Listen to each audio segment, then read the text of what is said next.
PTA President-elect, we need to analyze these reading programs and determine if it is meeting the goals we have for our students. These goals are to increase student reading, fluency, and reading comprehension.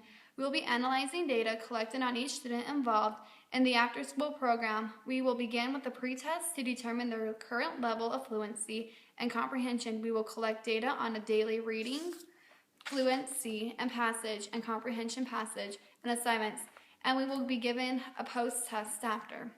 This research will help us know if this reading program is meeting our goal, which is to improve reading. Some additional information we may need for our studies are intervening variables, such as are some students receiving extra help at home, in special education classes at school? Do they have outside tutors and help? How are they willing to learn? What is their IQ? Are they retaining the information they are acquiring? This could influence our data because they are receiving additional help beyond the reading program we are offering as a PTA board.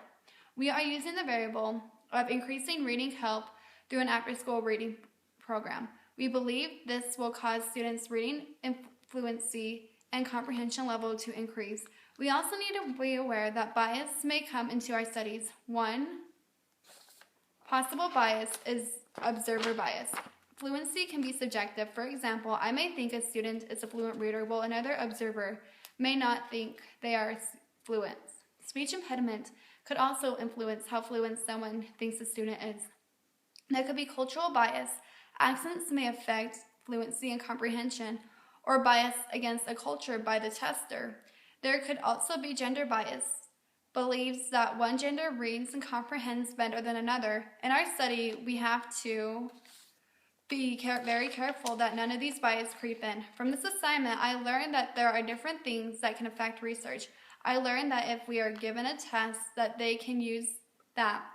But there are also lots of bias variables that can affect research and the result of the research.